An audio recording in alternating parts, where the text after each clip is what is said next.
1974, the National Research Act is passed, and part of that act is to impanel a national commission. Their recommendation was that the regulations that would then be issued some years later would also cover social and behavioral research.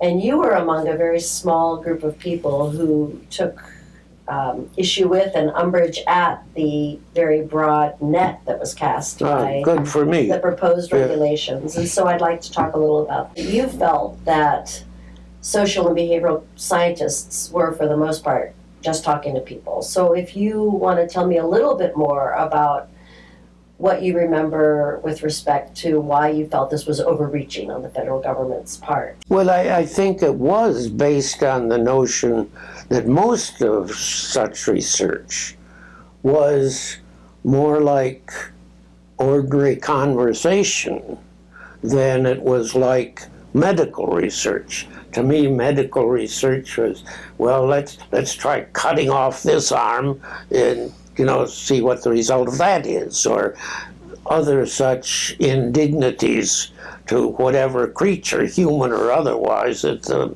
medical establishment was dealing with, and that was a far cry in terms of potential risks and all from anything that I knew of that went on in the social sciences, and let alone the humanities.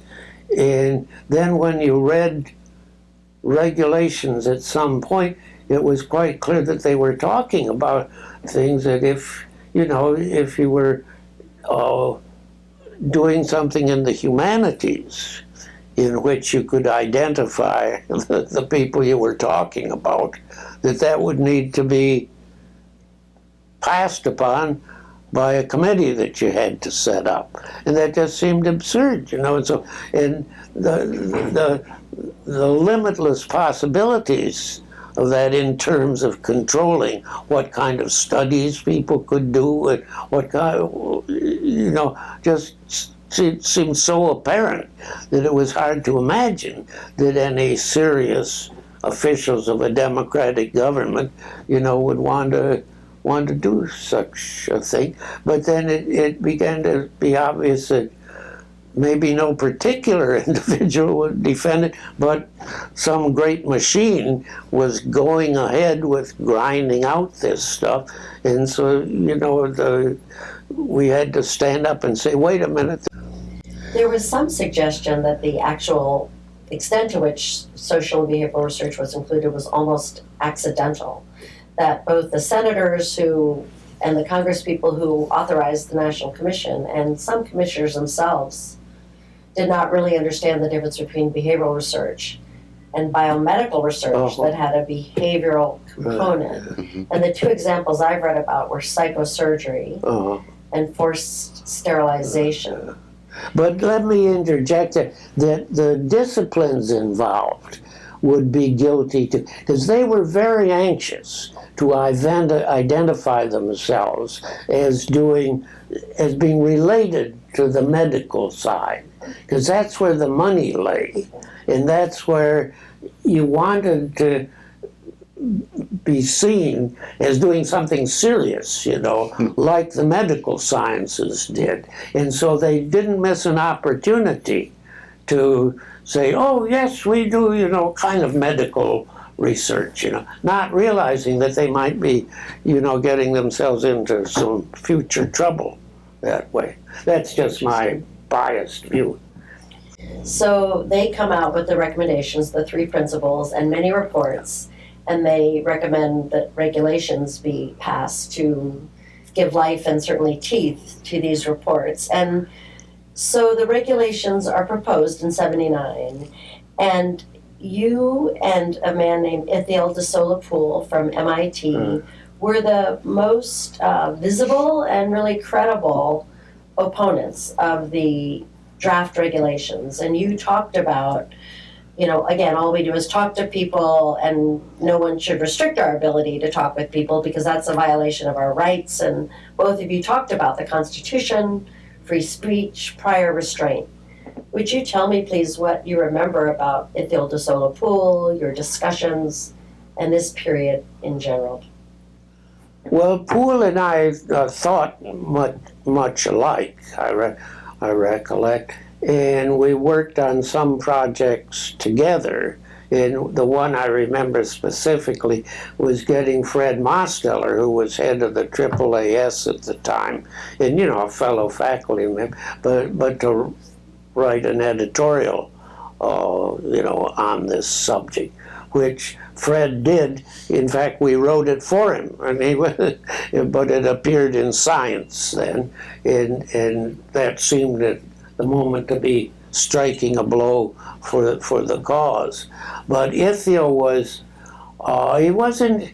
We had several people at the time who said they would never present their plans for using human subject for prior approval by some committee. One of them being Jim Wilson, James Q. Wilson, who was professor of government at Harvard, and he dug in his heels that he wouldn't do this, and there were a couple of others, but I remember Jim Wilson particularly. Now, he was in the fortunate position at the time of not being an applicant for any federal grants to do anything, or I think even private grants to do anything. So I don't recall that it actually got tested. But there was at least a flutter of opposition by some people who could foresee difficulty, because they really thought that this kind of prior restraint is what they saw as for asking questions and having discussions and getting the opinion of other people was, just beyond the pale. And as did I, and as I think sort of most people who thought about it did. But as I said before, it seemed like that it, having gotten started, however it did, it just seemed like without anybody being keen on the notion of these provisions, that they kept being in there until when the final regulations came out, there was quite a lot of relief because they backed off in some sensible ways. It's a general recollection I have. They didn't pose the kind of threat that they had originally, which was un-American.